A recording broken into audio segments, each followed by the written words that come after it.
दोस्तों आज 10 सितंबर है और 10 सितंबर के न्यूज़पेपर्स या अन्य सोर्सेज से जो करंट अफेयर्स के इम्पोर्टेंट क्वेश्चंस मुझे प्राप्त हुए हैं वो मैं आपके साथ शेयर कर रहा हूं। तो पहला क्वेश्चन है, अमेरिका ओपन जो है साल का अंतिम ग्रैंड स्लैम जो है वो समाप्त हो चुका है। तो आज का पहला क्वेश्चन उसी American open tennis grand slam प्रतियोगिता से है। अमेरिका ओपन 2024 के पुरुष एकल के विजेता कौन है? तो इसका उत्तर है यानिक सिनेर।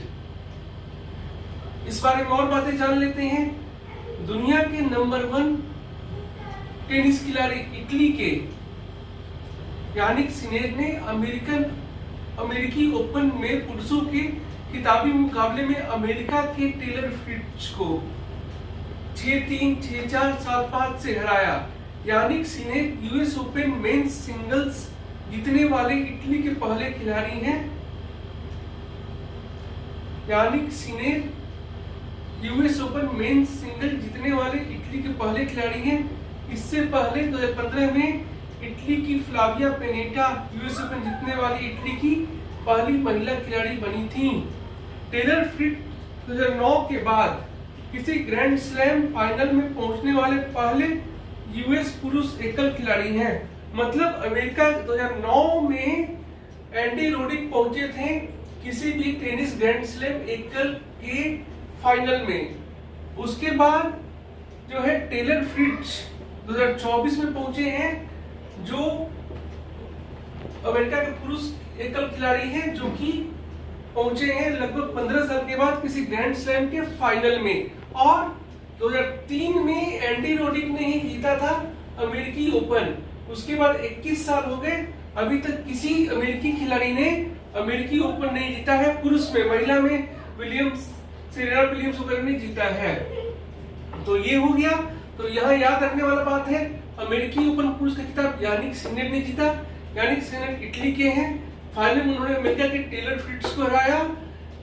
यानिक सिनेर जो इटली के हैं, यूएस ओपन जीतने वाले इटली के पहले खिलाड़ी हैं, पुरुष खिलाड़ी हैं। इससे पहले महिला खिलाड़ी फ्लाविया पेनेटा ने यूएस ओपन 2015 में जीता था।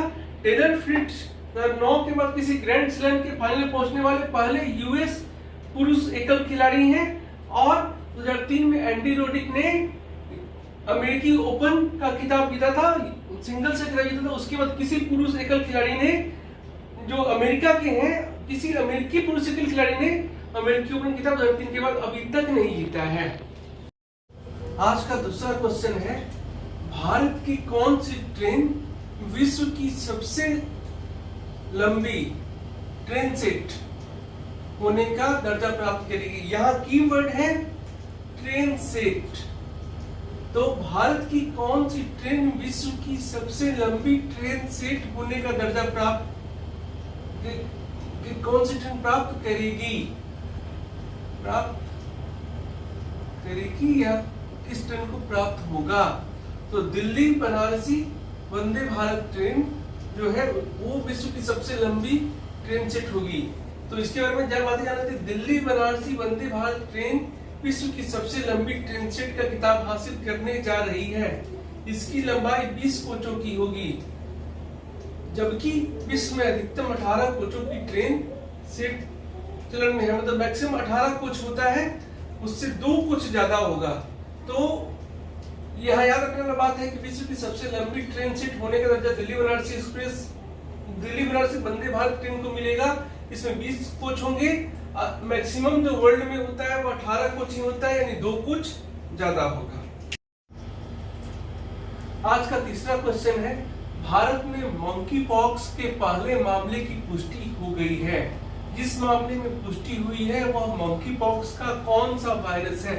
तो क्वेश्चन से पता चलता है कि मंकी पॉक्स जो है वो वायरल बीमारी है जो वायरस से होता है। मंकी पॉक्स वायरस से होता है। तो मंकी पॉक्स का वायरस कौन सा वायरस है? तो क्लैड 2 वायरस है जो भारत में मिला है। क्लैड 2 वायरस, जिसकी भारत में जो मंकी पॉक्स के पहले मामले की पुष्टि हुई वो मंकी पॉक्स का क्लैड 2 वायरस है। मतलब भारत में पहला मामला क्लैड 2 वायरस से रिलेटेड है। इस बारे में और जान लेते हैं कि उल्लेखनीय है कि अफ्रीकी देशों में जो वायरस फैला है वह क्लैड 1 वायरस है, क्लैड 2 वायरस क्लैड 1 वायरस की तुलना में कम घातक है। मृत्यु दर क्या है? तो क्लैड 1 वायरस जो है मंकी पॉक्स का, क्लैड 1 वायरस का मृत्यु दर 10% है, मतलब कि 10 व्यक्ति में एक व्यक्ति की मौत हो जाती है। जबकि क्लैड 2 वायरस से संक्रमित व्यक्ति की मृत्यु दर 99.9% है, मतलब 1000 व्यक्ति में मात्र एक व्यक्ति की मृत्यु होती है क्लैड 2 वायरस से संक्रमण होने पर।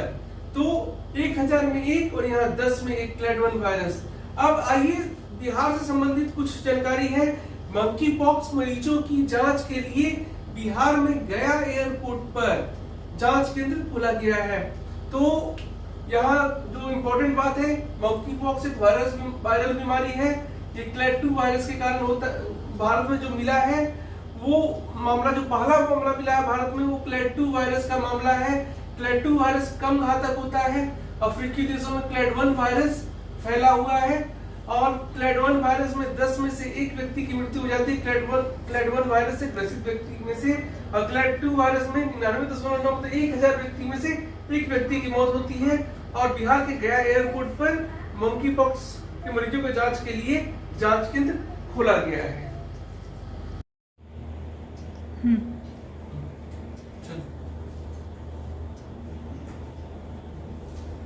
आज का चौथा क्वेश्चन है, 6 साल की सीरीन प्राइस एटलस माउंटेन की सबसे ऊंची चोटी माउंट टुबकल पर पहुंचने वाली सबसे कम उम्र की लड़की हैं। सीरीन प्राइस किस देश की? तो इसमें दो क्वेश्चन में ही है। एटलस माउंटेन की सबसे ऊंची चोटी कौन है? तो माउंट टुबकल। और सीरीन प्राइस जो है सबसे कम उम्र पर माउंट टुबकल पर पहुंचने वाली लड़की कौन है? सीरीन प्राइस जो 6 साल की हैं। तो सीरीन प्राइस कहाँ की है? तो ग्रेट ब्रिटेन की है। और इस बारे में जान लेते हैं, माउंट टुबकल के बारे में जान लेते हैं। माउंट टुबकल जिसकी ऊंचाई 4167 मीटर है, 13000 फीट से थोड़ा ऊंचा है, मोरक्को में स्थित है। यह एटलस पर्वत मोरक्को तथा उत्तरी अफ्रीका की सबसे ऊंची चोटी है और अरब वर्ल्ड की भी सबसे ऊंची चोटी माउंट टुबकल ही है। रोग निगरानी कार्यक्रम के तहत राज्य के कौन से 2 जिले बीमारियों की निगरानी नियमित रिपोर्टिंग करने में देश में शीर्ष 10 जिलों में रहे? अगस्त 2024 में, अगस्त 2024 में। तो अगस्त 2024 में एकीकृत रोग नियंत्रण कार्यक्रम के तहत राज्य के कौन से 2 जिले बीमारियों की नियमित रिपोर्टिंग करने में देश में शीर्ष 10 जिलों में रहे? तो इसका उत्तर है पहला कैमूर जो देश में 4थे स्थान पर रहा और दूसरा जहानाबाद जो देश में 6ठे स्थान पर रहा।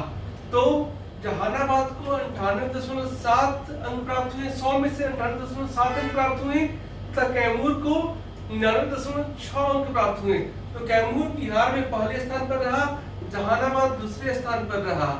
तो देश में प्रथम 3 स्थान पर रहने वाले जिले हैं उड़ीसा का देवगढ़, इसे 99.9 अंक, अहमदाबाद गुजरात का 99.8 अंक, आनंद ये भी गुजरात का 99.4 अंक रहे। एकीकृत रोग नियंत्रण कार्यक्रम 2004 में शुरू किया गया था। इस कार्यक्रम के अंतर्गत 36 बीमारियों या सिंड्रोम की निगरानी की जाती है। ये 2004 में शुरू हुआ था, 36 बीमारियों की निगरानी की जाती है। तो इसमें इंपॉर्टेंट बात है इस क्वेश्चन में, एकीकृत रोग नियंत्रण कार्यक्रम अगस्त 2024 की रिपोर्ट के अनुसार बीमारियों की रिपोर्टिंग में देश में टॉप 10 में बिहार के 2 जिले रहे, कैमूर और जहानाबाद। तो और देश में पहले स्थान पर उड़ीसा का देवगढ़ रहा। तो एकीकृत रोग नियंत्रण कार्यक्रम 2004 में शुरू हुआ था। इसमें 36 बीमारियों या सिंड्रोम्स की निगरानी की जाती है। दोस्तों आज का लास्ट क्वेश्चन जो है वो बिहार से रिलेटेड है और Bihar related exams, Bihar SSC, Bihar PT, BPSC PT और बिहार एसआई या बिहार टीचर जो है बीपीएससी का जो एग्जाम होता है उसको लेके इम्पोर्टेंट है। और मेरा जो वीडियो का उद्देश्य है वो मेनली थोड़ा बहुत फोकस जरूर बिहार के एग्जाम्स पर है, इसलिए मेरा उद्देश्य भी ये रहता है, क्वेश्चन का उद्देश्य भी रहता है कि एक दो क्वेश्चन वीडियो में जरूर बिहार से रिलेटेड रहे जो इम्पोर्टेंट हैं। तो आइए आज के अंतिम क्वेश्चन पर, बिहार के किन दो जिलों में विशेष आर्थिक क्षेत्र SEZ स्पेशल इकोनॉमिक जोन का निर्माण किया जा रहा है? तो उत्तर है बिहार के दो जिलों में स्पेशल इकोनॉमिक जोन का निर्माण किया जा रहा है, ये है बक्सर और बेतिया में। तो इस बारे में जान लेते हैं कि बिहार में बक्सर के नवानगर तथा बेतिया के कुमारबाग में 125 एकड़ में विशेष आर्थिक क्षेत्र स्पेशल इकोनॉमिक जोन का निर्माण किया जा रहा है। गया में 1670 एकड़ भूमि में इंटीग्रेटेड मैन्युफैक्चरिंग क्लस्टर बनेगा। यह बिहार का सबसे बड़ा औद्योगिक क्षेत्र होगा। गया में सबसे बड़ा औद्योगिक क्षेत्र होगा। इंटीग्रेटेड मैन्युफैक्चरिंग क्लस्टर बिहार का सबसे बड़ा औद्योगिक क्षेत्र होगा। और बांका और भागलपुर में टेक्सटाइल क्लस्टर बांका और भागलपुर में होगा। और मुजफ्फरपुर के माहौल में 62 एकड़ में चमड़ा उत्पादन पार्क का निर्माण हो रहा है। तो स्पेशल इकोनॉमिक जोन बक्सर और बेतिया में, सबसे बड़ा औद्योगिक क्षेत्र इंटीग्रेटेड मैन्युफैक्चरिंग क्लस्टर गया में, टेक्सटाइल क्लस्टर बांका और भागलपुर में, और चमड़ा उत्पादन पार्क मुजफ्फरपुर के माहौल में। ये याद रखने वाला बात है जो इम्पोर्टेंट है।